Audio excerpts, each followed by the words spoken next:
Bonjour à toutes et à tous, merci d'écouter Lynx FM 91.00. Bienvenue dans AI de Lynx. Nous sommes jeudi 29 juin 2017. Nous nous intéresserons au Parti des démocrates pour l'espoir PADES. Créé récemment, cette formation politique compte rapidement s'imposer sur l'échiquier politique guinéen. Le PADES propose un nouveau mode de gouvernance, une autre forme de comportement politique en Guinée. Les fondateurs du parti estiment que la Guinée a besoin d'un renouveau fondé sur un système politique respectant les principes démocratiques, les textes fondateurs de l'État et ses institutions, entre autres. Pour en savoir un peu plus sur comment se porte le PADES depuis sa création, nous recevons son président, Dr Ousmane Kaba. Bonjour, Dr Kaba. Bonjour. Merci à vous d'être dans de Lynx, la technique assurée par Mamadou Touré et Fatmata Boy Baldé à la réalisation Tcherno Alpha Ibrahima Baldé, ici à l'animation Aboubakr et Azokaba. Merci et on se retrouve dans quelques secondes. Œil de Lynx. Vous suivez Œil de Lynx à Mamou sur GPPFM 97.2 et en Zérékoré sur Zali FM Liberty 101.7. Œil de Lynx au cœur du pays. Pour être au cœur de l'actualité guinéenne, lisez www.guinédirect.org. Pour vous informer sur l'actualité guinéenne en temps réel, rendez-vous sur www.lesofa.info. Pour ne rien rater sur l'actualité de la Guinée, consultez www.africaguinée.com. Pour avoir des nouvelles de la Guinée profonde, visitez www.guinématin.com. Pour vos informations de première minute, lisez www.mediaguinée.com, guinédirect.org, lesofa.info, africaguinée.com, guinématin.com et mediaguinée.com sont des partenaires de l'émission Œil de Lynx et des sites d'information de référence sur la Guinée. Dr Ousmane Kaba, président du Parti des démocrates pour l'espoir, PADES, est avec nous dans Œil de Lynx. Vos SMS au 669 911 911 et retrouvez-nous sur facebook.com/Œil de Lynx FM pour vos commentaires. Aboubakr. Alors, docteur, quelle appréciation pour commencer faites-vous de la situation sociale en Guinée aujourd'hui? Ben, écoutez, la Guinée est dans une situation économique et sociale très difficile et compliquée en réalité. Vous savez très bien que nous sommes dans un pays où l'économie ne marche pas. Nous sommes dans un pays où nous avons des milliers de jeunes qui n'ont aucun emploi et qui n'ont d'ailleurs aucun espoir d'avoir de l'emploi. Et les Guinéens sont plus pauvres qu'auparavant. Et nous sommes à Conakry, dans une ville étonnamment sale, qui ne peut même pas être nettoyée par le gouvernement. Ah, le gouvernement fournit des efforts quand même. Hein. Peut-être que la Guinée, tout n'est pas rose, mais le gouvernement fournit quand même des efforts pour nettoyer la ville. Quel effort! Donc nous sommes dans une situation qui n'est pas du tout rose. Voilà le constat. Alors, comment voyez-vous, pour être plus précis, le tableau de bord de l'économie guinéenne dans son ensemble, si on vous demandait vraiment de décrypter l'état des lieux de l'économie guinéenne? C'est ce que je dis, nous sommes dans une situation préoccupante parce que les grands indicateurs ne sont pas bons. Les grands indicateurs, c'est d'abord la croissance économique. Ça fait plusieurs années que la Guinée a une croissance nulle. Sauf l'année dernière, nous avons un rebond en 2016, mais ce n'est pas suffisant. Il faut que cette croissance se maintienne pendant encore plusieurs années pour avoir un impact réellement sur le niveau de vie des Guinéens. Nous sommes un pays en déficit chronique de la balance des paiements, en déficit chronique des finances publiques, ce qui met d'ailleurs en péril la stabilité macroéconomique qu'il faut surveiller comme le lait sur le feu, c'est-à-dire qu'il faut éviter que l'inflation reparte. Mais comme je l'ai dit, nous sommes dans un pays qui n'a pas suffisamment d'argent pour faire des infrastructures de base. Les routes, les autoroutes, les ports, les aéroports, les écoles, la santé, tout ça c'est en quantité insuffisante en Guinée, et nous avons aujourd'hui un réseau routier vraiment en lambeaux, comme on a l'habitude de le dire. C'est la première fois que ça arrive depuis l'indépendance, que le réseau routier soit aussi difficile. Voilà, donc l'État n'a pas d'argent pour faire les infrastructures de base. La croissance économique est faible. Les Guinéens s'enfoncent de plus en plus dans la misère. Le chômage est omniprésent parce qu'il n'y a pas de création d'entreprises en face. Le système éducatif n'est pas performant. Il faut se battre pour l'améliorer. Il existe, mais il faut se battre pour l'améliorer. Et malheureusement, l'éducation n'est pas la priorité de la Guinée parce que nous y consacrons que 13% de notre budget national au lieu de 40% comme dans les pays qui nous entourent. Donc malheureusement, l'éducation n'est pas du tout une priorité en Guinée. Sur le plan économique, quand même, récemment, les experts du FMI, la Banque mondiale, ont fait des projections, ils ont parlé de 5,2% de croissance. Est-ce que ce n'est pas suffisant pour vous? Non, il y a une forte croissance en 2016, mais qui est due simplement à l'entrée en production de plusieurs grosses entreprises bauxitiques, c'est tout. Et que cela ne va pas se renouveler en 2017. D'ailleurs, nous avons pas mal de problèmes dans le secteur minier. Donc, je ne vois pas d'où viendrait une forte croissance en 2017, comme cela a été le cas en 2016. En 2016, parce qu'il fallait rebondir après plusieurs années de croissance nulle, essentiellement due à la maladie à virus Ebola. Donc, quand une économie se remet de cette maladie, forcément, la croissance est forte. Et en plus, nous avions l'entrée en production de grandes usines de bauxite. Et comme je l'ai dit, cela ne va pas se renouveler en 2017. Et en fait, je l'ai toujours déploré que la Guinée se spécialise dans l'exportation de la bauxite au lieu de se battre pour avoir des usines d'alumine et d'aluminium. Oui, mais le président Alpha Condé fait aussi la promotion de la culture de l'acajou. Ils disent que c'est quelque chose qui est encore plus viable que la bauxite. Est-ce que vous pensez que l'agriculture pourrait être une alternative pour que les Guinéens puissent vraiment se détourner de la bauxite et aller de l'avant? Non, vous savez, l'agriculture, c'est la base normalement de la croissance économique d'un pays comme la Guinée. Pour une raison toute simple, c'est parce que le secteur agricole occupe près de 70% de la population. Donc le secteur minier ne donne pas beaucoup d'emplois, pas du tout. C'est dans l'agriculture qu'il y a des emplois. Et ensuite, les revenus générés par le secteur agricole sont toujours mieux repartis que les revenus générés par le secteur minier. Je vais vous donner un exemple tout bête. Si vous avez 100 millions de dollars d'exportation agricole, cela met, pour que cela soit possible, il faut des milliers et des centaines de milliers d'acteurs. Donc cet argent se repartit entre tous les paysans, les transporteurs, les gens qui travaillent au port, tout le système économique et à travers tout le pays. 100 millions de dollars, c'est beaucoup d'argent. Donc ça augmente nécessairement le revenu.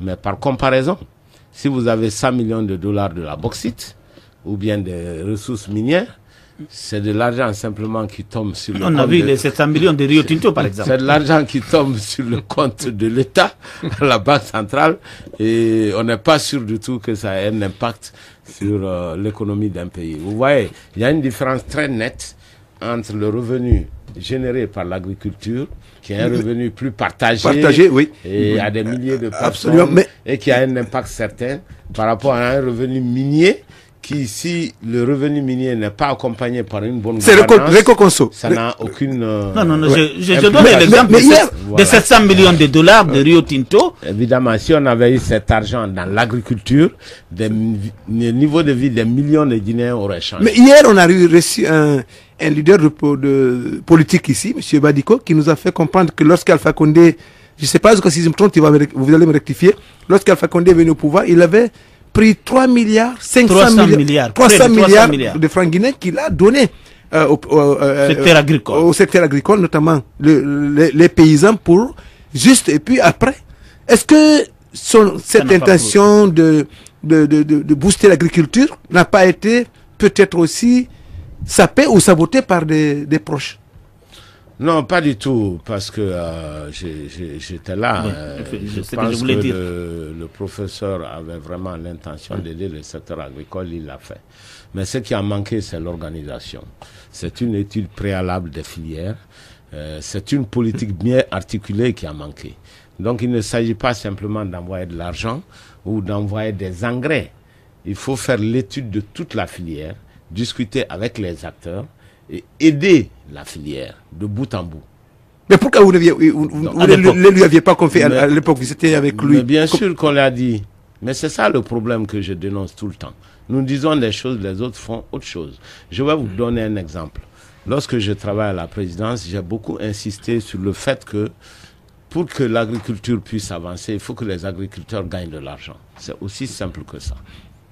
N'est-ce pas? Il faut que le paysan puisse gagner de l'argent dans sa production. Si on veut encourager la production, par exemple du riz, parce que c'est le riz qui nous a beaucoup intéressés comme élément important de l'autosuffisance alimentaire.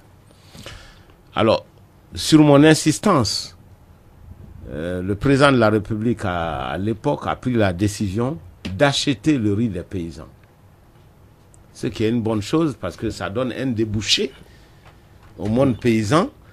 Au lieu que nous importions du riz, l'idée était d'acheter toute la production excédentaire à l'intérieur du pays pour, par exemple, nourrir les militaires. Donc le schéma était bon, l'idée est bonne. Parce que nous importons des centaines de millions de tonnes pour donner à l'armée, des choses comme ça. Mais il faut booster la demande intérieure. Mais alors, qu'est-ce qui s'est passé? Avant qu'on ne mette en place les structures, que l'on discute pour mettre dans le coup les acteurs économiques, j'ai entendu un jour, alors que l'idée était de nous à la présidence, j'ai entendu que le président envoyait de l'argent aux trésoriers préfectoraux. Voilà. Des gens qui sont dans le circuit des finances publiques qui n'ont rien à voir avec l'agriculture. Ben, ces gens-là ont spéculé avec cet argent. Ils ont acheté le riz théoriquement à n'importe quel prix, à des prix extrêmement élevés, hein, simplement pour se partager la différence. Ces riz ont été stockés.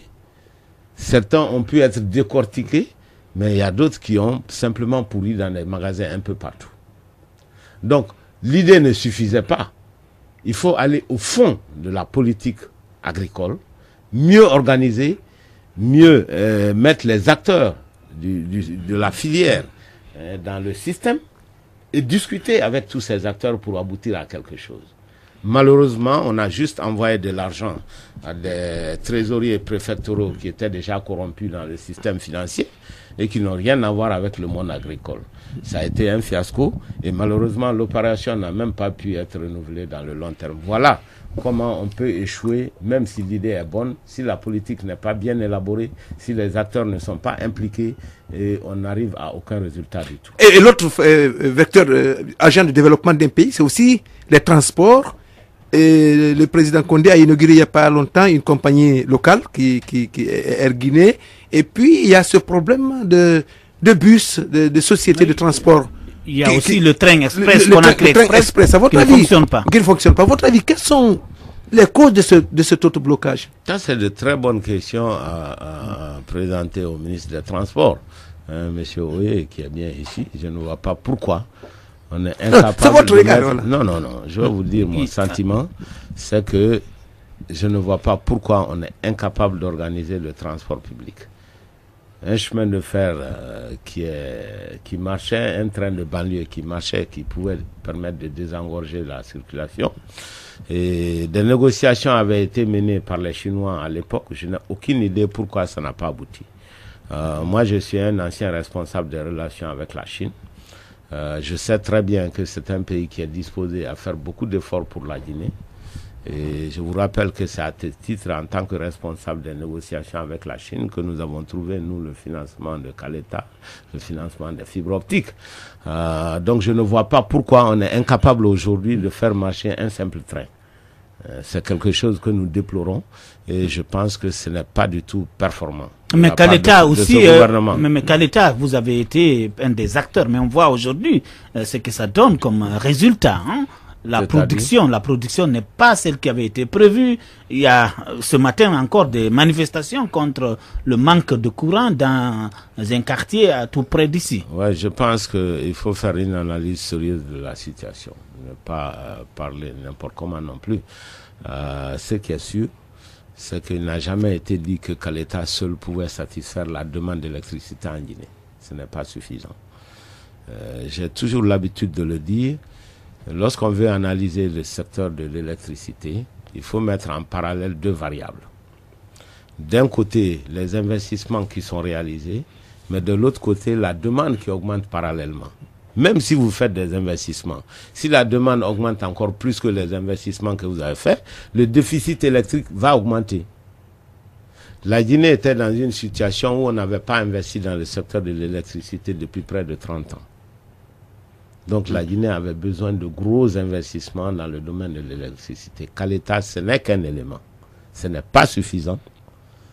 Il faut encore investir massivement dans ce domaine. Donc vous voulez nous dire que ce appliqué aussi ne sera pas la solution définitive? Les mauvais choix ont été faits parce que nous avons mis beaucoup d'argent dans les groupes électrogènes, malheureusement. Depuis 5 à 6 ans, près d'1 milliard ont été dépensés dans les groupes électrogènes. C'est qu'on aurait pu mettre encore dans l'hydroélectricité, première chose. Mais deuxièmement, le problème de l'environnement est crucial en Guinée. Il ne faut jamais oublier qu'un barrage, c'est des machines que l'on met dans l'eau et que l'on fait tourner dans l'eau. S'il y a moins d'eau, la machine devient inutile. Donc on ne peut pas produire en période de grande quantité d'électricité en période d'étiage.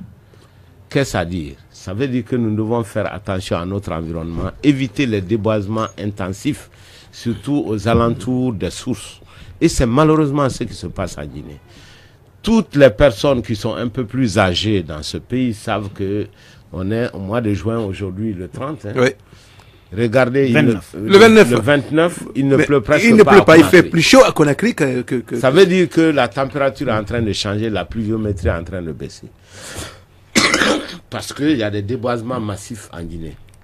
Moi, en tant que député, j'ai beaucoup insisté pendant plusieurs sessions d'introduire le gaz butane, le gaz de cuisine dans nos grandes villes pour éviter la vente des charbons de bois et les feux de brousse et les déboisements intensifs.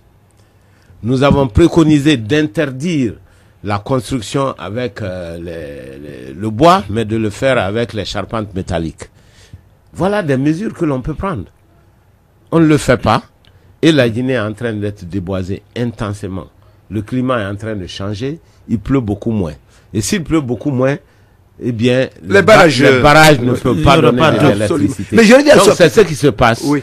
Non seulement il y a le problème des mauvais choix parce qu'on a fait beaucoup de thermique et que le carburant coûte cher, mais le peu de barrages que nous avons fait, nous laissons le déboisement autour de ces barrages et les périodes d'étiage sont en train de s'allonger. Je reviens à ma question par rapport à Swapiti. À vous entendre parler, je me dis donc que Swapiti ne sera pas aussi la solution définitive au problème de l'électricité en Guinée. Encore une fois, tout dépend de la demande et de l'offre. Si nous avons une offre d'électricité, il faut mettre toujours cette offre d'électricité parallèlement à la demande d'électricité. C'est ça qu'il faut faire. Il ne faut pas prendre des investissements comme des variables en soi, comme des données exogènes. Non, c'est une variable. La demande aussi est une variable. C'est les deux que vous devez toujours mettre en parallèle. Voilà, la Guinée a besoin d'électricité, on investit et les deux variables vont ensemble. Il faut qu'à tout moment, l'investissement et la production soient supérieurs. Ah, mais le président Alpha Condé, dans ses prévisions, a dit que la Guinée va importer l'énergie. On va vendre l'énergie. Exporter l'énergie. Je veux bien qu'on exporte de l'énergie. Il faudrait bien avoir ça. Il faut d'abord satisfaire la demande locale. Oui. C'est l'excédent qu'on devrait exporter dans le cadre du réseau ouest africain. Dans le cadre de la CEDEAO, on fait vous savez, moi je suis guinéen avant d'être africain. Malheureusement ici, les gens sont toujours africains avant d'être guinéens. Donc moi je pense que d'abord il faut servir les besoins de son pays avant de penser à servir les autres, parce que c'est comme ça que les autres aussi réagissent. Ils font déjà chez eux, et avant de penser à l'interconnexion pour les autres. avant qu'on se mette à dire on va donner l'électricité à la Gambie, au Sénégal. Ou l'autoroute Guinée-Conakry-Bamako. Faisons d'abord faudrait bien faire ça à Conakry. Faisons d'abord que nous-mêmes, nos ménages aient suffisamment d'électricité d'abord. Docteur Ousmane Kaba, président du parti PADES, avec nous dans EI de Lynx. Alors, qu'est-ce que vous préconisez en tant qu'homme politique pour améliorer aujourd'hui les performances économiques de la Guinée d'ici à 2020? D'ici à 2020, nous n'avons pas le pouvoir. Non, en tant que vous êtes conseiller. C'est-à-dire vous êtes politique. Vous êtes quand même politique. Nous avons bien sûr. Vous ne voulez pas qu'Alpha profite de ce que vous allez dire. Vous ne voulez pas que ça marche avant 2020, c'est ça? Non, pas du tout. Nous ne sommes pas. Nous sommes un parti politique. Nous avons des propositions concrètes dans notre programme de société. Si vous regardez notre programme de société, vous avez des propositions claires et nettes. C'est ce qu'on vous demande là. Alors, premièrement, nous avons dit que la Guinée doit mobiliser les ressources extérieures pour faire les infrastructures, parce que ce pays n'a pas suffisamment d'argent comme les autres pays pour faire les infrastructures. Première chose. Deuxièmement, nous avons dit il faut que le gouvernement guinéen encourage le secteur privé. C'est le secteur privé qui crée les emplois, ce n'est pas du tout l'État. L'État n'a que des fonctions, que des emplois de fonctionnaires qui sont déjà remplis. L'État n'a pas de place pour les jeunes. Donc, il faut encourager le secteur privé. Il ne faut pas tuer le secteur privé. Mais lorsqu'on dit encourager le secteur privé, c'est des choses très précises. D'abord, dans les contrats, l'État doit toujours payer le secteur privé aux échéances qui sont convenues. Ce qu'on ne fait jamais ici. Il y a trop d'accumulation d'arriérés intérieurs vis-à-vis du secteur privé. Ce n'est pas comme ça que l'État, en tant que grand acteur économique, va encourager la production intérieure. L'État doit mettre un système de garantie pour les petites et moyennes entreprises. L'État doit mettre en place un système de garantie qui puisse permettre à ces entreprises d'être financées par le système bancaire, où l'État subventionne directement les PME des jeunes. Ça, c'est très important.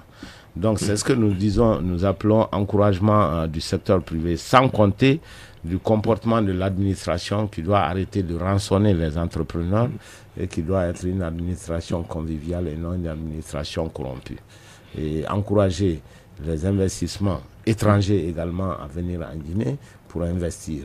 Mais je peux vous assurer que chaque fois que les gens envoient des projets ici, les projets n'ont aucune chance d'aboutir parce que les premiers fonctionnaires que les investisseurs rencontrent, ces fonctionnaires leur demandent de l'argent. Donc il faut absolument assainir l'administration si on veut que le secteur privé, aussi bien pour les PME guinéennes que pour les investisseurs étrangers, puissent aboutir dans leurs projets en Guinée. Ça, c'est un deuxième point très important. Ensuite, nous avons dit qu'il faut encourager le secteur porteur de croissance.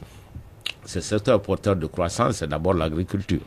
Parce que l'agriculture a plus de 70% de la population guinéenne. Donc il faut faire des études filière par filière. Comment organiser la filière de riz pour arriver à l'autosuffisance alimentaire? Comment organiser la filière des fruits et légumes?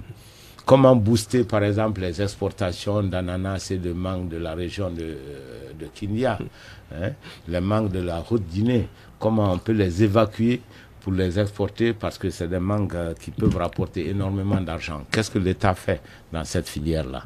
Qu'est-ce que l'État fait dans la filière des fruits? Qu'est-ce que l'État fait dans la filière de la riziculture? Où il ne suffit pas d'envoyer simplement des engrais. Il faut travailler depuis les semences, travailler avec ces laboratoires pour faire des semences à haut rendement. Il faut travailler les différents sols.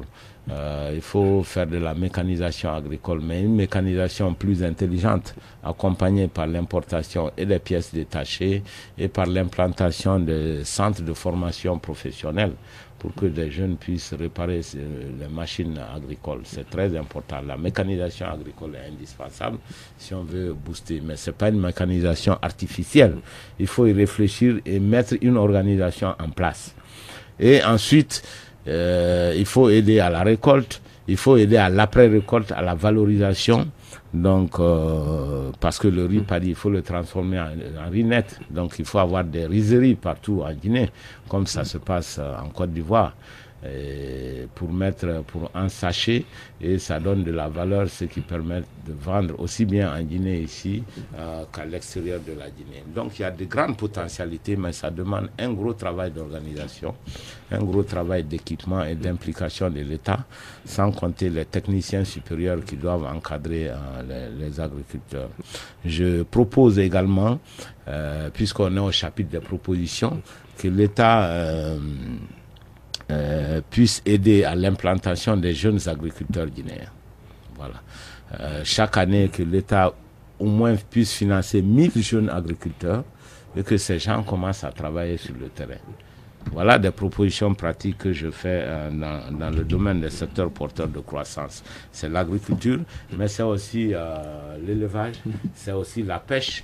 On peut faire exactement les mêmes propositions dans différents secteurs.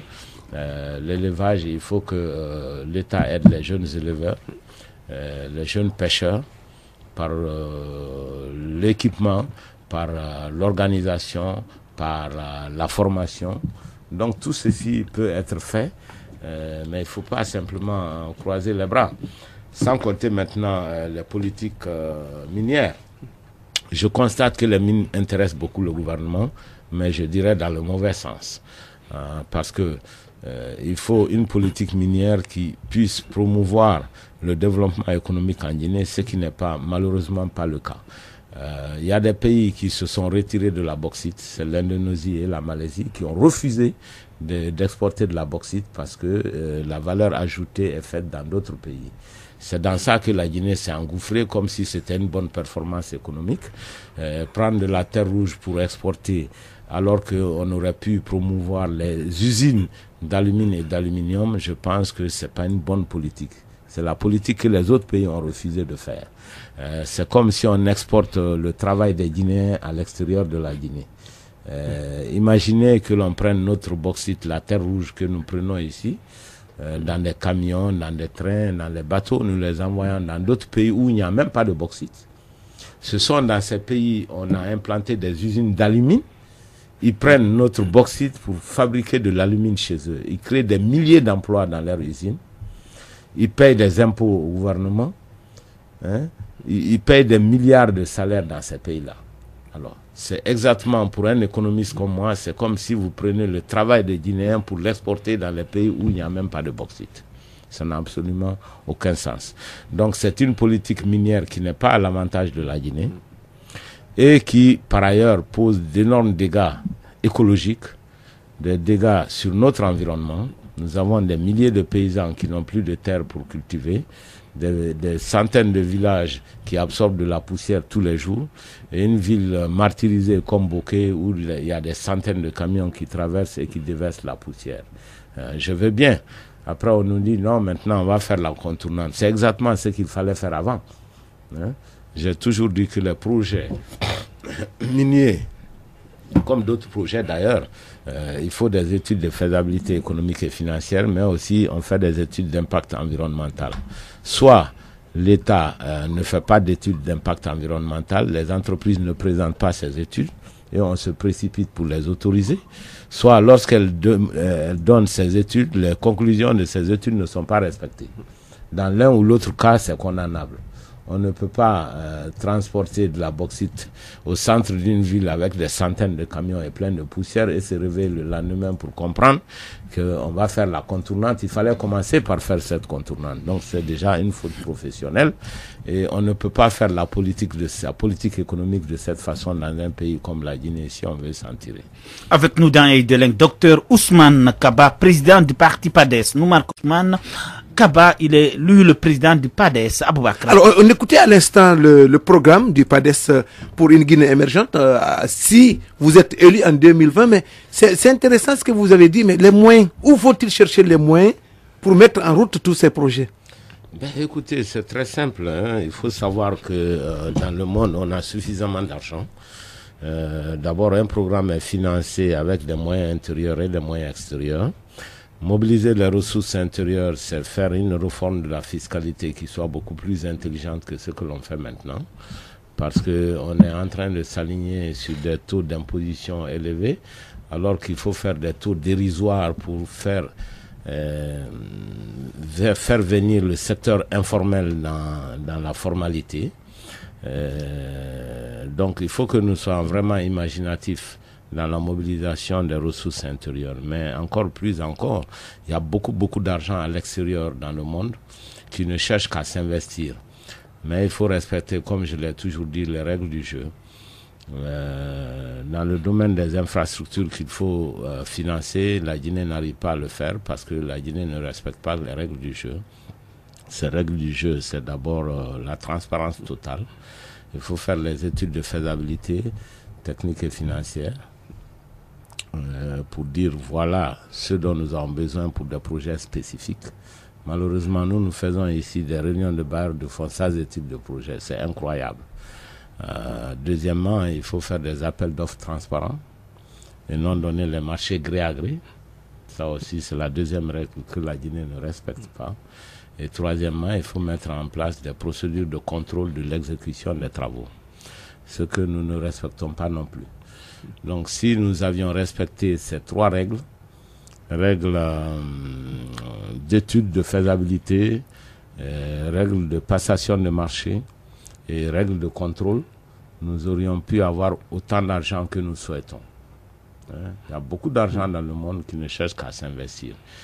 Moi, je suis un économiste. Mon travail, c'est de chercher de l'argent pour envoyer dans un pays. Ça, je sais le faire. Et avec le PADES, la Guinée aura suffisamment d'argent pour financer l'ensemble des infrastructures de la Guinée. Nous n'allons pas faire quelques routes ça et là. Nous allons faire des routes sur toute l'étendue du territoire national. Voilà. Ça, c'est un aspect. L'autre aspect, c'est le financement des programmes agricoles. La Guinée elle-même a les moyens de financer ce genre de programme dont je parle.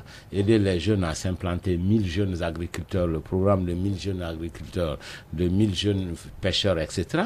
Le budget guinéen peut financer ça. Au lieu d'envoyer à fonds perdus beaucoup de nos milliards, de nos centaines de milliards dans des projets qui ne décollent même pas. Et il faut simplement réorienter ces ressources dans l'aide à notre jeunesse. Et le budget guinéen, bien qu'il soit faible, il a suffisamment de moyens pour faire ce genre de subventions à nos jeunes agriculteurs. Et quant à mettre un système de garantie en place et inciter le système bancaire à faire du crédit, ça ne demande pas trop d'argent. Le gouvernement va provisionner à hauteur d'un certain pourcentage qui sera négocié avec le système bancaire. On le fait dans beaucoup d'autres pays. Et lorsque je faisais ma tournée à l'étranger, les Guinéens de l'extérieur étaient soucieux également de construire en Guinée leur maison parce qu'il faut canaliser leur épargne en Guinée. Vous savez, les Guinéens de l'extérieur, c'est très important pour notre pays comme pour tous les autres pays, de plusieurs points de vue d'ailleurs. D'abord, ces Guinéens peuvent nous apporter beaucoup d'affaires des investisseurs. Malheureusement, quand ils viennent ici avec cette administration corrompue, la plupart des projets n'aboutissent pas. Mais deuxièmement, cette diaspora peut nous envoyer son épargne. Vous savez que si vous prenez toute l'Afrique, l'épargne drainée par la diaspora africaine à l'étranger est plus importante que l'aide publique au développement. Il faut le savoir. Donc, ce n'est pas du tout négligeable. Nous pouvons encore augmenter cette épargne en offrant des débouchés. Par exemple, l'achat des maisons en Guinée ici à des Guinéens qui sont installés à l'extérieur. Parce que malheureusement, c'est très difficile pour eux d'acheter des maisons ici. Soit ils viennent acheter des terrains qui sont revendus à d'autres personnes encore par les chefs de quartier et autres. Et soit ils envoient de l'argent à des parents qui détournent cet argent. Mais on peut mettre des mécanismes bancaires en place qui garantissent à ces Guinéens de l'extérieur l'envoi de leur argent ici et l'achat des maisons en Guinée, comme les autres pays le font. Nous pouvons aussi organiser cela. Donc nous avons l'apport de ces Guinéens de l'extérieur aussi en termes d'expertise. Des milliers de nos jeunes ont fait les meilleures universités, les meilleures écoles là-bas et ils doivent apporter leur contribution à la Guinée. C'est d'ailleurs l'un des messages que j'ai discuté avec les Guinéens aussi bien à Washington, qu'à Michigan, à Atlanta, à New York, à Indianapolis. J'ai été partout aux États-Unis, à Boston, ainsi qu'en France, à Bruxelles, à Lyon, à Marseille, où nous avons transporté le message du PADES qui est bien reçu partout. Et actuellement, les gens se réunissent un peu partout dans tous ces pays, et même dans les pays où nous n'avons pas pu aller, tels qu'en Allemagne, en Grande-Bretagne, etc., des Guinéens se réunissent pour adhérer au PADES en grand groupe. Je crois que c'est un parti qui donne beaucoup d'espoir aux Guinéens, parce qu'il n'est pas basé sur la haine, parce qu'il réunit tous les Guinéens de toute religion, de toute région, et parce que le PADES offre un espoir de renouveau économique, surtout. Voilà. À présent, on va parler de la situation politique. Celle-ci, on le sait, elle est marquée par l'arrêt de cette Cour constitutionnelle sur le code électoral révisé, et puis cette opposition qui menace de reprendre les manifestations les semaines à venir. Qu'est-ce que vous en pensez? Je pense que le fait que la Cour constitutionnelle se soit prononcée, c'est une bonne chose, parce que ça permet l'avancée du dossier des élections. Deuxièmement, la pression de l'opposition est aussi tout à fait justifiée, parce que les faits sont que ça fait pratiquement 7 ans qu'on n'arrive pas à organiser des élections locales. Ça n'a absolument aucun sens. La démocratie ne peut pas marcher sans des élections régulières, aux dates, aux échéanciers constitutionnels. Il ne peut pas y avoir de démocratie sans alternance. Il ne peut pas y avoir de démocratie sans renouvellement. Et la base de la démocratie, c'est le libre choix des responsables par les citoyens. Par définition, une démocratie, c'est quand le citoyen est libre de voter ou d'indiquer celui qui les dirige. C'est ça la définition de la démocratie. Donc quand ce n'est pas possible par les élections qui sont tout le temps délayées, ça veut dire qu'il y a un vrai problème qu'il ne faut pas négliger. Voilà. Maintenant, est-ce que l'opposition a raison de marcher ou n'a pas raison? Je pense que c'est la mauvaise question. La bonne question, c'est que d'abord, il faut savoir que marcher est un droit constitutionnel. La question que nous devons nous poser, comment faire des marches sans violence, pacifiques, oui, et qui ne soient pas entachées de violence. Des marches qui soient démonstratives de la volonté populaire sans que cela ne mène à la tragédie. C'est ça la question de fond. Mais pourquoi justement vous n'êtes pas avec le pouvoir, donc vous êtes opposant, n'est-ce pas? Et l'opinion se demande pourquoi jusqu'à ce jour, vous n'avez pas rejoint une plateforme de l'opposition, aucune des plateformes de l'opposition. C'est très simple, nous avons dit que nous ne sommes ni de la mouvance ni de l'opposition, mais nous sommes de la Guinée. Pourquoi? J'ai dit pour 2 raisons. La première raison, c'est que c'est un nouveau parti qui n'a pas encore l'ensemble de ces structures, donc il faut demander l'avis de ces structures-là pour savoir quel est le positionnement politique sur l'échiquier que le PADES souhaite. Donc il faut un peu de temps pour que les jeunes... Si les militants vous demandent de rejoindre Alpha Condé, de retourner au sein de la mouvance, vous allez le faire. Non. Parce que là, si vous allez trop tôt. Mais non, si mais je n'ai pas fini. J'ai dit ça, c'est une première raison. Ah, tiens, d'accord. Il faut qu'on ait les gens, les structures en place. La deuxième raison, c'est que nous avons constaté que les partis sont trop intolérants. Aussi bien la mouvance que l'opposition. Les gens sont exclus de part et d'autre. Ce qui n'est pas normal. Un parti politique, c'est une plateforme de proposition, de contradiction, de discussion. C'est de la discussion, de la confrontation des idées que naît la vérité. Donc il faut que les gens soient tolérants dans tous les partis politiques, qu'on accepte que les jeunes... Or, vous savez, le PADES, c'est un parti de jeunes. Nous avons l'ambition de rassembler ce que nous appelons la génération PADES, c'est-à-dire tous les Guinéens entre 15 et 45 ans. Ces Guinéens entre 15 et 45 ans qui ne savent même plus où aller politiquement, parce que et le RPG et l'UFDG sont des vieux partis, où les secrétaires généraux de la jeunesse ont 60 ans. Donc les jeunes ne savent pas où aller. Soit ils font des ONG, soit ils font des mouvements de soutien. Alors le PADES leur offre la possibilité de venir dans les structures politiques, parce que c'est ça qui est essentiel. Ces jeunes-là, nous n'allons pas les faire venir pour commencer à les exclure par intolérance. Alors, aller dans la mouvance ou dans l'opposition, c'est s'enfermer dans cette intolérance que nous sommes en train de dénoncer. Nous voulons que les jeunes qui viennent chez nous soient libres de discuter de la Guinée et de toutes les solutions à leur portée sans qu'ils soient menacés d'exclusion. Voilà les deux raisons qui font que nous avons refusé d'aller aussi bien mais d'ici 2020, que dans l'opposition. D'ici 2020, vous ferez un choix politique. Mais bien sûr, on verra. Oui. On verra. Mais ceci dit, lorsque nous disons que nous n'avons pas de positionnement sur l'échiquier politique guinéen, ça ne veut pas dire que nous n'avons pas de positionnement idéologique. Le PADES est un parti libéral parce que nous croyons à la liberté. Mais c'est aussi un parti social parce que nous sommes sensibles à la justice sociale. Donc c'est un parti libéral et social. Donc, mais c'est exclu une collaboration ou pas avec Alpha Condé? Le PADES. D'abord, il faut éviter de personnaliser. Non, je dis avec le RPG. Je vais dire avec le RPG. Ce que je peux vous dire, c'est qu'il n'est plus question de fusion. Le PADES ne va fusionner avec aucun parti. Parce que nous avons fait cela la première fois. Ça n'a pas marché. Nous savons pourquoi. Nous avons tiré les leçons. Donc il n'est plus question de fusion. Mais une alliance est possible. Ceci dit, ce n'est pas une affaire personnelle. Dr Ousmane Kaba n'a rien personnellement contre le professeur Alpha Condé. Il n'a rien personnellement contre son ami Selou Dalin. Donc les problèmes ne sont jamais personnels. Il ne faut pas les poser en termes de. Est-ce qu'il y a une alliance? Est-ce qu'une alliance, puisque une alliance est possible pour le moment, avec le RPG, l'UFDG, l'UFR? Pour le moment, j'ai dit que nous sommes un nouveau parti. Maintenant, supposez que vous décidiez de rallier l'opposition d'ici 2020 et que l'opposition décide de présenter un candidat. Un seul candidat. Ça fait si c'est pas vous quelque chose. Ça fait tellement de suppositions. Nous sommes dans l'univers des suppositions, bien sûr. Avec des si. Si ça intervenait, quel allait être... Écoutez, d'abord, il est très difficile de prévoir en politique parce que la situation évolue. Et deuxièmement, nous sommes très intéressés par le développement économique et les propositions que nous faisons. Nous avons dit la proposition que nous avons pour le développement économique de ce pays dans un programme que nous déclinons.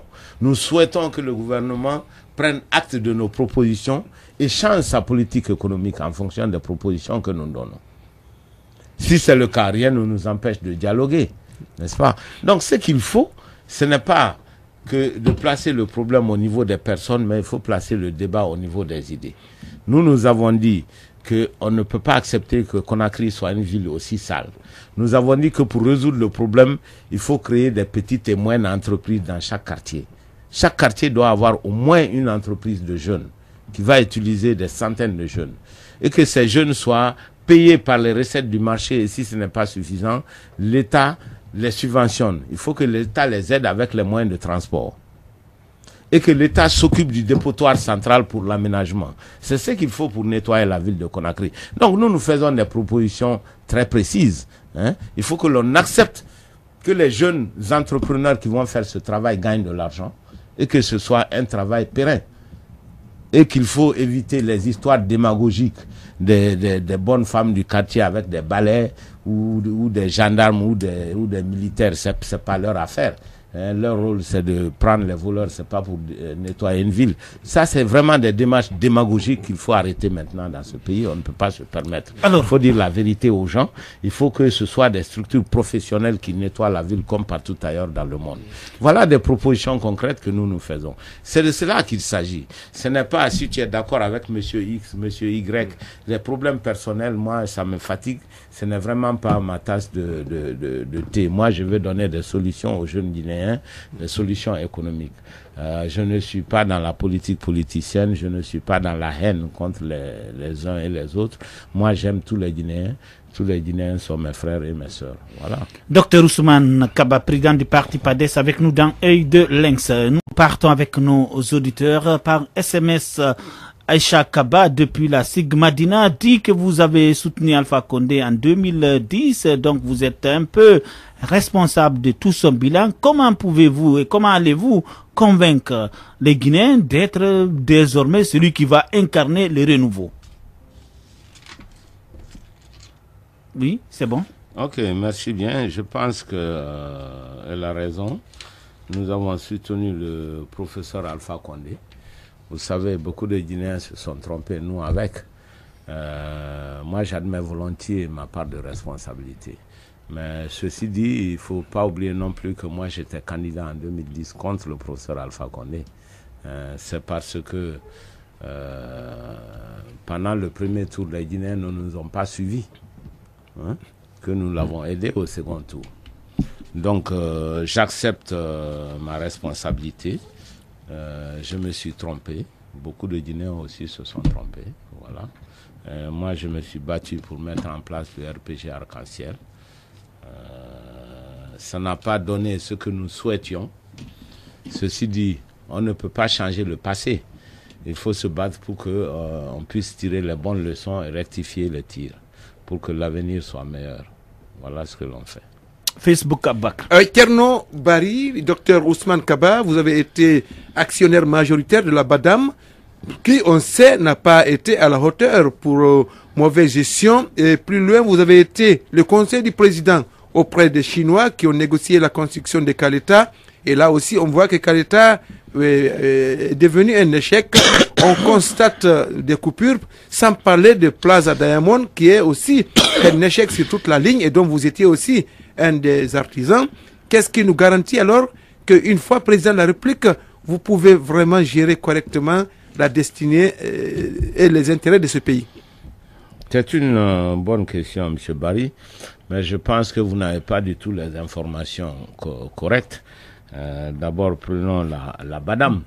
D'abord, je n'étais pas l'actionnaire majoritaire. J'étais l'un des vice-présidents.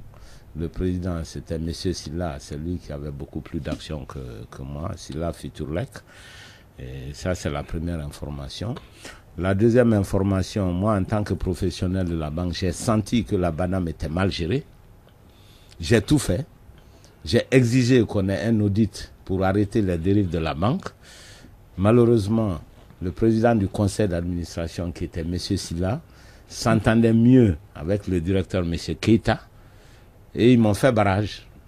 Malgré tous mes efforts, personne ne m'a écouté. Et c'est seulement quand la banque a coulé que M. Silla s'est permis de dire « M. Kaba avait raison ». J'ai dit « Ne me dites plus jamais ça, parce que vous n'avez pas écouté ».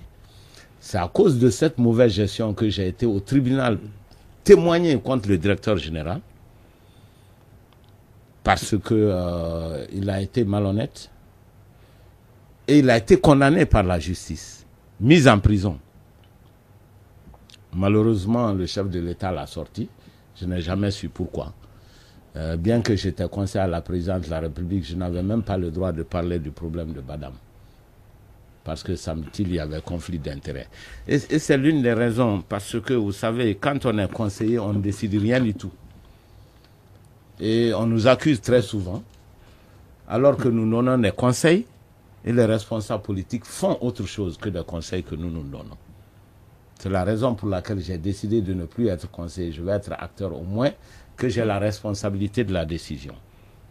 Voilà ce qui s'est passé. J'ai beaucoup regretté. Il y a la liquidation et l'effective aujourd'hui. Les gens ont commencé même à récupérer leurs sous. L'État a finalement décidé de rembourser les déposants, ce qui est normal. C'est nous les actionnaires qui devons perdre parce que nous avions pris le risque, n'est-ce pas? Mais il faut savoir que moi, je n'étais pas le principal actionnaire. Et deuxièmement, j'ai tout fait pour sauver la BADAM, pour sanctionner les gens. J'ai été impuissant devant le lobby de la direction générale et du président du conseil d'administration. Et place à Diamond. Donc voilà la vérité sur ça. En ce qui concerne Caleta, Caleta est un bon projet. Il ne faut pas tout mélanger. Évitons de jeter le bébé avec l'eau qui a servi à laver le bébé. Caleta est un bon projet.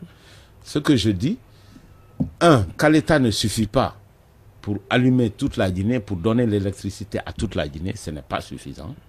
2, les périodes d'étiage deviennent de plus en plus longues parce que nous ne préservons pas notre environnement. Arrêtons de couper les bois autour de Caleta, autour de l'ensemble de nos sources.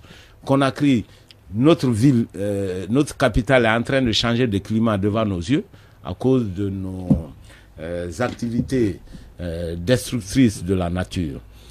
Il y a des solutions, comme toujours. Nous sommes des partis politiques, on doit faire des solutions au lieu de critiquer inutilement.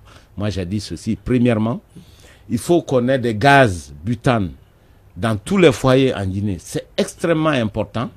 Les gaz butane correspondent à la demande, l'énergie correspond à la demande de charbon de bois.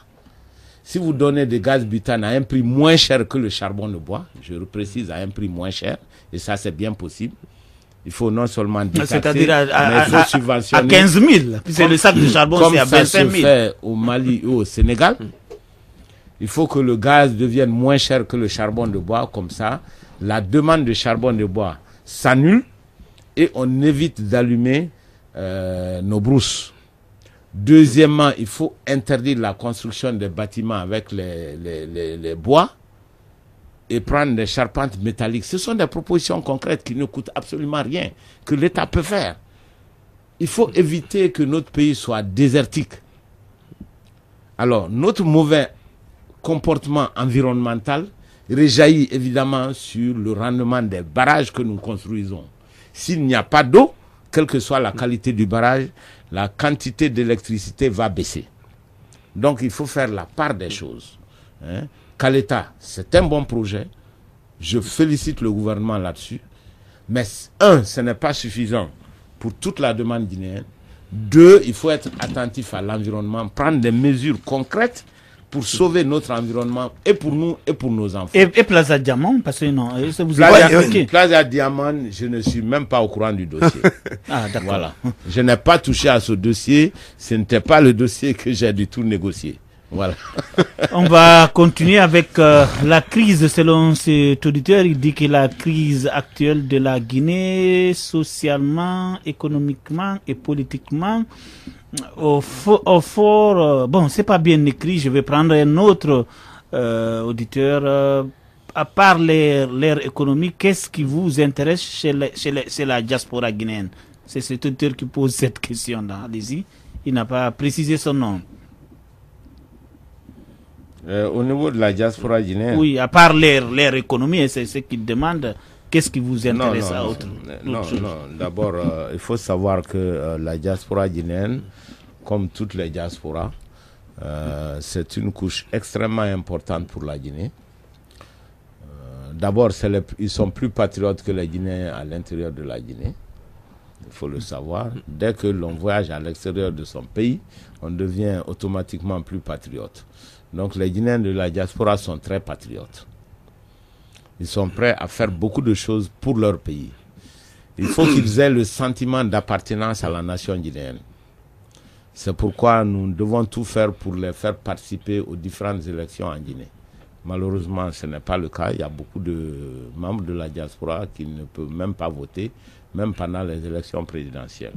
Donc il faut s'organiser pour qu'ils puissent voter et pour qu'ils soient aussi représentés au niveau du Parlement. Beaucoup de pays arrivent à le faire, pourquoi pas nous? Voilà. Donc ce n'est pas seulement question d'épargne, c'est la participation au développement économique au sens large du terme. Parce que la diaspora peut envoyer beaucoup d'investisseurs en Guinée. La diaspora de la deuxième génération, ce sont des jeunes qui ont étudié dans les meilleures universités, qui peuvent apporter leurs compétences à la Guinée. Mais faut-il encore combattre le chômage ici, et pour les Guinéens de l'extérieur, et pour les Guinéens de l'intérieur d'abord. Voilà.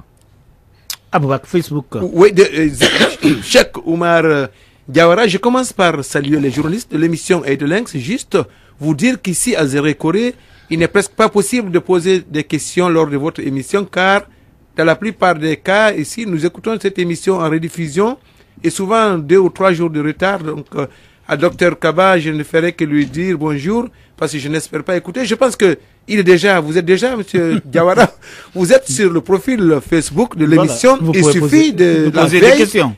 On annonce l'émission la veille et l'invité, vous suivez juste la publication et vous posez la question. À ce moment-là, le lendemain, nous allons poser votre question et vous entendrez, vous écouterez l'émission et là, la question, on va appeler notre responsable à Liberté FM parce que l'émission lui a envoyé juste après. Donc, en principe, elle devrait être rediffusée à 14h TU. Salut Diallo. C'est ça, salut Diallo. On verra. Maintenant, les questions, les questions Amadou Tidiane Bari. 3 questions. Quelle analyse faites-vous de la dernière sortie de Madame Doussou Kondé sur Lynx FM? Deuxièmement, quelles sont les 3 premières priorités de votre projet de société? Comment comptez-vous les réaliser? Je crois que vous êtes revenu largement sur ça.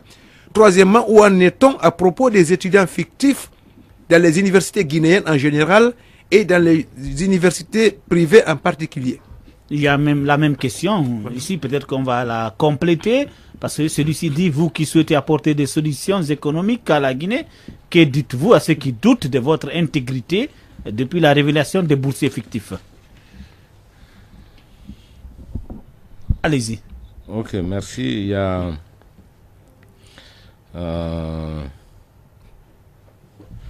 la question qui a été posée de Zéro Corée après. Oui. Après Zéro Corée, vous voulez que je revienne sur la question? Oui, s'il vous plaît. Pardon. La première, quelle analyse faites-vous de la dernière sortie de Mme Doussou Condé? Ah, voilà. Je n'en sais rien. Parce que je n'étais pas là. Très bien. Alors, deuxièmement, quelles sont les 3 premières priorités? Là, je crois que vous étiez revenu sur... il faut voir la rediffusion, il en a parlé. Troisièmement, c'est les boursiers fictifs. Où en est-on des boursiers fictifs dans les universités privées et les universités guinéennes en général et celles privées en particulier? Bon, écoutez, il y a déjà eu un audit. On est en train d'analyser les résultats. Et je pense que tout le monde sera informé. Parce qu'il y a un dialogue qui s'est heureusement enclenché maintenant entre les universités privées et le ministère. Ce que les universités privées ont déploré, c'est le fait que les premiers résultats aient été annoncés sans concertation sur des bases qui étaient manifestement fausses, puisque le nombre de fictifs dépassait même le nombre des inscrits. Ça n'a absolument aucun sens. Je pense qu'il faut faire la part des choses. S'il y a des mauvaises universités qui ont des fictifs, il faut les connaître, les sanctionner, mais il faut éviter de décourager ceux qui font quelque chose en Guinée. Par des fonctionnaires véreux qui préfèrent acheter des maisons à l'étranger que de travailler en Guinée. Voilà, donc il faut faire la part des choses. Ceci dit, les discussions vont continuer, les contrôles vont continuer et les résultats seront portés à la connaissance de tout le monde. Nous sommes dans un processus de concertation maintenant avec le ministère qui a envoyé les premiers résultats. Les universités doivent se rencontrer d'ailleurs aujourd'hui pour dire voilà ce qu'elles en pensent de ces résultats. Parce qu'il y a beaucoup d'universités qui se plaignent parce que beaucoup d'étudiants n'ont pas été biométrisés. Voilà. Bonjour, Monsieur Kaba. Le PADES a-t-il procédé à une évaluation du secteur de la pêche, notamment dans son volet infrastructure et industrie, puisque vous parlez tant d'industrie dans les mines et l'agriculture? Le gouvernement actuel n'en fait pas une préoccupation, même pas un laboratoire qui fait qu'à date, le marché de l'Union européenne est interdit aux produits de pêche de la Guinée. C'est Chérif Diallo qui vous envoie cet SMS. Il a raison de déplorer que la Guinée ne puisse pas exporter, que nos pêcheurs traditionnels ne puissent pas exporter dans l'Union européenne et que nous n'ayons pas de laboratoires de traitement de poissons ici sur les quais. Ce n'est pas très cher, c'est le genre d'investissement qui n'est pas très cher pour un gouvernement, mais qui permet au secteur privé de la pêche de s'améliorer. Parce qu'il faut respecter les règles d'hygiène, ça peut permettre à tous nos jeunes pêcheurs d'exporter directement vers l'Union européenne et non laisser cette exportation au bénéfice des grands pêcheurs qui envoient des bateaux pour racler nos fonds marins. C'est un secteur qui est à encourager. L'État peut justement aider les jeunes pêcheurs. Il y a des jeunes pêcheurs ici. Moi, je suis du quartier de Nongo. Et c'est très important ici comme activité à Nongo, à Kaporo, sur tout le littoral guinéen. Il y a des jeunes qu'il faut encourager dans le domaine de la pêche, en les encadrant, en les équipant et en organisant la pêche artisanale pour que cette pêche soit aussi rentable que la pêche industrielle. Docteur Ousmane Kaba, président du parti PADES, avec nous dans Œil de Lenxabouak sur Facebook. Amadou Moussa Kone, bonjour docteur. Mes questions sont d'ordre économique et elles sont les suivantes. La première, aujourd'hui, quel est, selon vous, le secteur précis sur lequel peut reposer notre économie dans le futur, vu que ces 10 dernières années, on a perdu énormément de temps, à mon avis, avec le président Alpha Condé. Deuxième question, peut-on imaginer un développement à grande échelle dans notre pays à l'horizon 2020-2030? Et si oui, quelles sont les stratégies économiques qu'on devrait appliquer, que devrait appliquer le nouvel régime après la présidentielle de 2020? Troisièmement, je vous assure que nous sommes désespérés et sans espoir pour notre pays. Quel espoir concret pouvez-vous nous donner aujourd'hui en tant que jeunes? Oui, c'est bon, c'est bien compris là. Tout à fait. Je pense que c'est de très bonnes questions. Il a demandé les secteurs de croissance.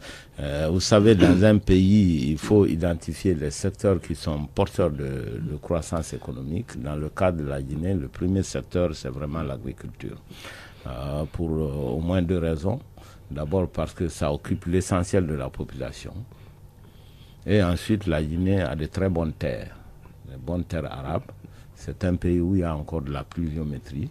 Quand le secteur est organisé, la Guinée non seulement doit faire l'autosuffisance alimentaire, mais la Guinée doit contribuer à la résorption du déficit alimentaire dans la région ouest africaine.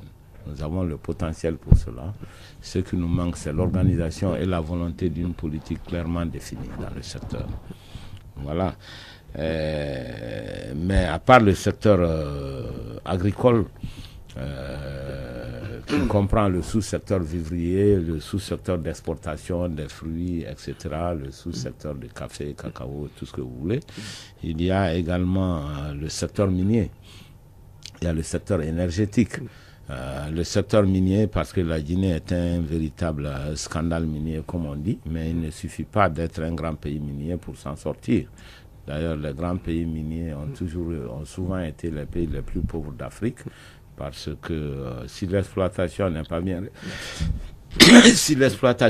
bien réfléchie avec des politiques consistantes, les pays ne gagnent absolument rien. Les multinationales peuvent piller simplement ces pays et ces pays s'enfoncent dans la pauvreté. L'exemple type, c'est la Guinée. Les mines n'ont jamais permis à la Guinée de s'en sortir, malgré que nous soyons un bon pays minier. Donc ça veut dire simplement que nous n'avons pas pu retenir les grandes valeurs ajoutées qui font le développement économique du pays. Il faut s'asseoir et réfléchir et élaborer une politique minière qui soit réellement au bénéfice du peuple de Guinée. Mais vous avez le secteur agro-industriel. Le secteur agro-industriel, c'est l'agriculture, c'est l'industrie qui est basée sur l'agriculture. Pour que ce secteur puisse marcher, il faut qu'il y ait un secteur énergétique où on a de l'énergie à l'intérieur du pays. Dans beaucoup de micro-barrages, ça peut permettre l'implantation des usines de transformation de la production agricole. C'est lorsqu'il y a des usines de transformation agricole que l'agriculture se développe. Vous savez, l'économie n'est pas souvent linéaire. Les gens réfléchissent souvent mal en économie. On pense qu'il faut produire, ensuite on fait des usines pour les transformer. Ce n'est pas vrai. C'est l'existence des usines de transformation qui incite les gens à produire en amont. Mais les usines nécessitent une énergie particulière parce Absolument. que si... c'est pour cela que nous avons préconisé qu'il y ait des barrages, des micro-barrages à l'intérieur du pays, parce que c'est complémentaire. Sans micro-barrages à l'intérieur du pays, on ne peut pas avoir des industries agro-industrielles. Sans industrie agro-industrielle, on ne peut pas avoir le développement de l'agriculture en amont. Vous voyez, c'est lié. C'est lié. Donc, il faut de la cohérence intersectorielle. C'est ce que nous, les spécialistes, nous appelons la cohérence intersectorielle. Donc, nous avons des secteurs très importants en Guinée. C'est l'agriculture, c'est les mines, c'est l'énergie et c'est l'agro-industrie. Voilà les secteurs qui sont prioritaires, sans compter maintenant qu'il faut en même temps développer le tourisme, l'hôtellerie, évidemment la pêche, où il y a un énorme potentiel avec des milliers de jeunes pêcheurs que nous pouvons former, que nous pouvons encadrer. Beaucoup de SMS qui vous félicitent, comme c'est le cas de Barry qui dit qu'il est content qu'on donne l'opportunité à la bibliothèque vivante de faire la quintessence de la situation de notre pays. Et selon lui, ils étaient désespérés, mais avec la création du PADES, ils ont à nouveau de l'espoir et ils vous encouragent en vous assurant que la jeunesse est avec vous. Ismaël Baldé dit bonjour. Sa question, c'est quelles sont vos relations avec Elhadji Lansana Kouyaté du PDN, et puis est-ce qu'il y a une possibilité d'alliance entre le PADES et le PDN en Haute-Guinée lors des prochaines élections communales? Je remercie beaucoup pour la confiance. Je pense que les Guinéens ne doivent pas être désespérés. C'est le même sentiment que j'ai eu lorsque j'ai été aux États-Unis en Europe. J'ai trouvé beaucoup de Guinéens qui étaient désespérés. Je leur ai dit que non, ce n'est pas parce qu'on s'est trompé dans le passé qu'on va se tromper encore dans le futur. Il suffit qu'il y ait une bonne gouvernance et la Guinée a beaucoup de potentialité et la Guinée peut changer.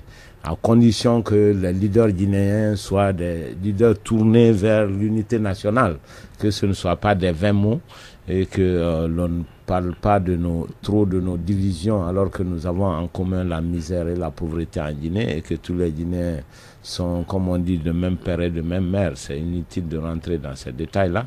Il faut que le leader soit responsable et qu'on n'utilise pas les sentiments ethniques pour gagner des élections. Ça, vraiment, il faut qu'on évite ça. Absolument. Parce que le pouvoir n'est pas bon pour le pouvoir. Ça ne sert à rien d'avoir le pouvoir. Le pouvoir, on le cherche pour faire quelque chose. Si ce n'est pas pour changer positivement le pays, je ne vois pas pourquoi on va se fatiguer pour avoir un pouvoir. Ça ne sert à rien.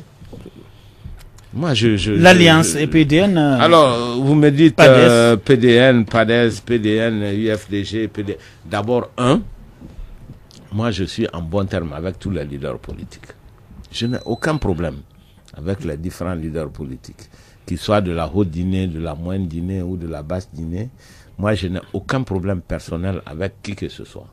Parce que simplement, c'est ma conception de la politique. J'estime que nous pouvons avoir des divergences en matière de politique publique et rester des amis. Ça ne doit pas affecter nos relations sociales. Et c'est un point sur lequel j'ai beaucoup insisté à l'extérieur de la Guinée, parce que j'ai trouvé certaines communautés qui étaient soudées, mais j'ai trouvé certaines communautés qui étaient complètement divisées. Même quand il y avait des enfants qui naissaient, on dit il ne faut pas aller au baptême de XY parce que vous êtes des partis différents, ce qui est complètement débile. Dans la famille, une même femme peut avoir 5 enfants qui sont dans des partis différents. Ça n'empêche pas qu'ils sont frères et sœurs. Donc il faut que les Guinéens soient tolérants. Le Guinéen moyen doit être tolérant, mais les leaders politiques aussi doivent donner l'exemple de la tolérance.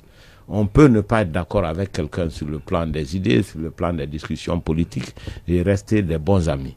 Voilà, donc moi je n'ai pas de problème ni avec le Premier ministre Kouyaté qui est un grand frère à moi et nous voyons, nous discutons souvent. Je discute avec tous les leaders guinéens. Il y en a qui sont mes amis. Même avec Alpha Condé. De même génération, comme les Kassouri, les Dalen, tout ça. Bon, on a une bande de copains. Il faut bien que les gens sachent que nous sommes tous ensemble. Il n'y a pas d'animosité. Vous avez tous servi Conté un temps. Maintenant, le professeur Alpha Condé, là, c'est un grand frère, c'est pas un copain. C'est le doyen. C'est le président de la République, doyen et un grand frère. Voilà. Docteur Ousmane Kaba, président du parti PADES, avec nous dans Aïdelenx Aboubakr. Un dernier intervenant sur Facebook. Beaucoup de questions. Oui, je vais essayer on va résumer 3. Amadou Foulakunda, Baldé.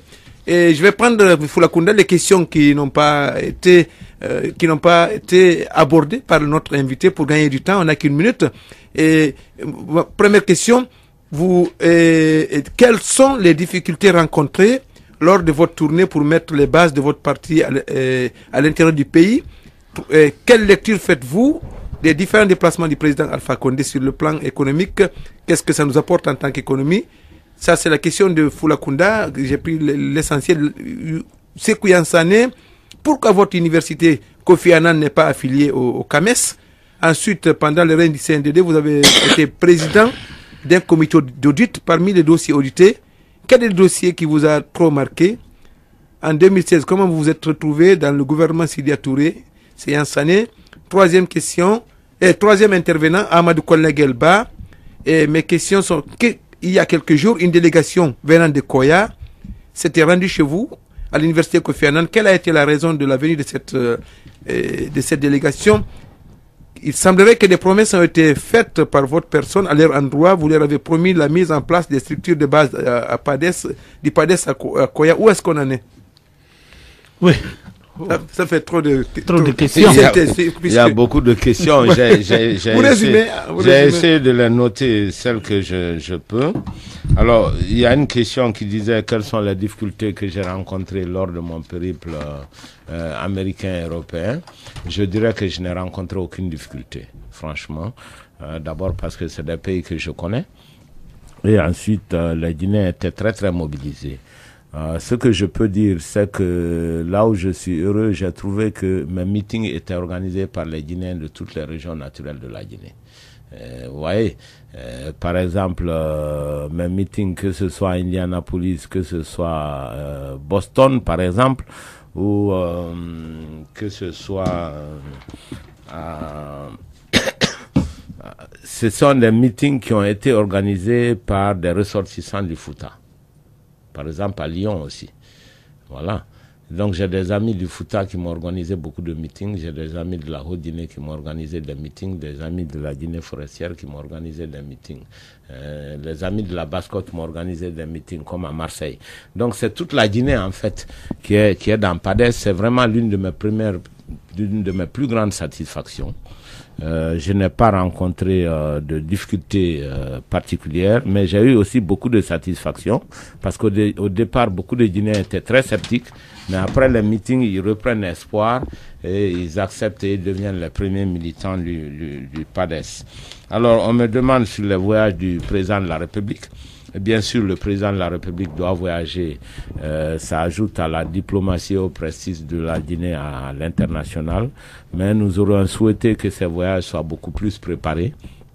En tout cas, en termes de mobilisation des ressources extérieures, qu'il y ait des études de faisabilité qui accompagnent le voyage du président de la République, ce qui n'est malheureusement pas le cas pour la plupart de ces voyages. Voilà. L'université n'est pas affiliée au CAMES. Non, nous sommes en train de travailler justement pour être affiliés au CAMES, notamment dans le domaine de la médecine. Mais j'ai dit, pour être affilié au CAMES, il faut que les premiers médecins sortent. Donc c'est maintenant que nous sommes en train de finaliser les dossiers pour le CAMES, qui est un gros dossier qui voit tous les aspects de l'université, aussi bien le contenu que le contexte juridique et le contenu organisationnel. Alors, le gouvernement 96 de M. Sidia Touré, ça, il y a longtemps, hein, moi j'ai été membre de ce gouvernement, j'ai été ministre des Finances seulement pendant 7 mois.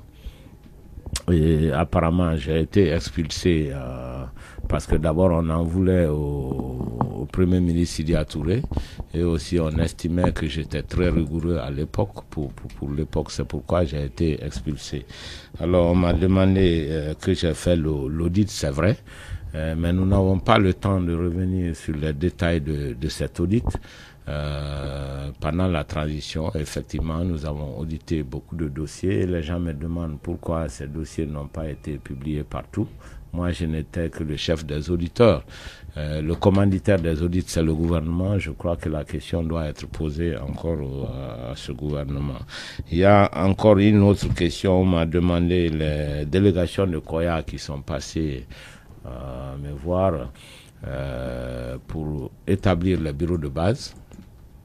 Je rappelle la stratégie d'implantation du PADES. Ce n'est pas au président du PADES d'établir des bureaux.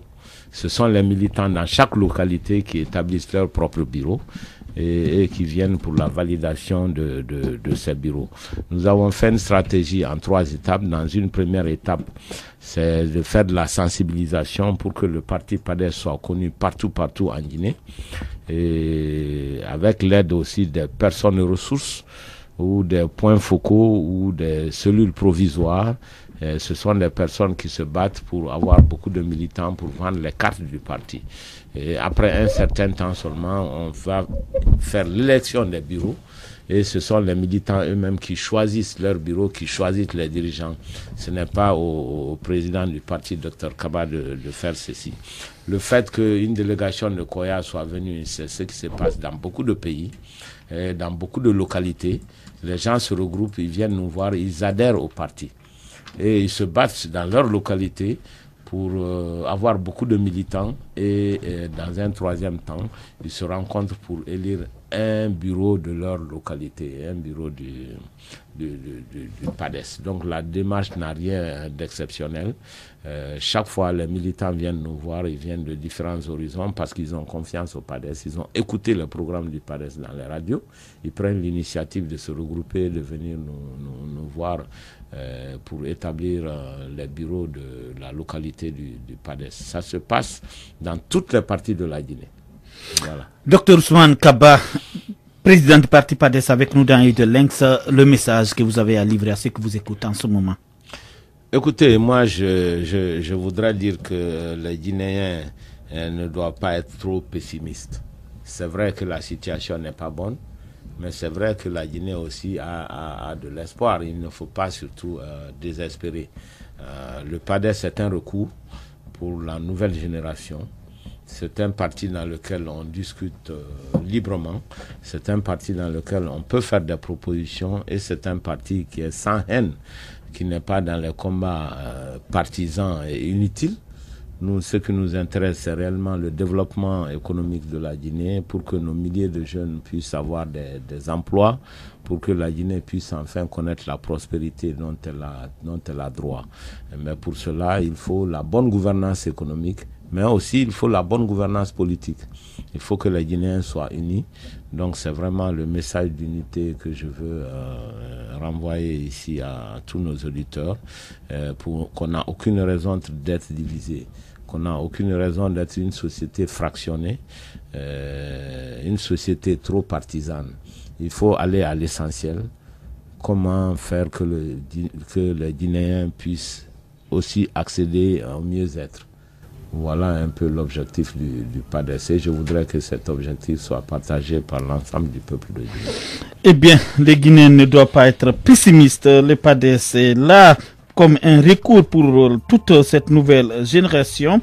Nous nous intéressons au développement de la Guinée et nous voulons l'unité de tous les Guinéens pour que ce pays aille de l'avant. C'est le message que livre Dr Ousmane Kaba, président du parti PADES, que nous avons reçu ce matin dans de Lynx. À la technique, il y avait Mamadou Touré et Fatmata Boy Baldé. À la réalisation, Tcherno Alpha Ibrahima Baldé. À l'animation, Aboubakr et Azokaba. Merci et bonne suite de programme sur Lynx FM.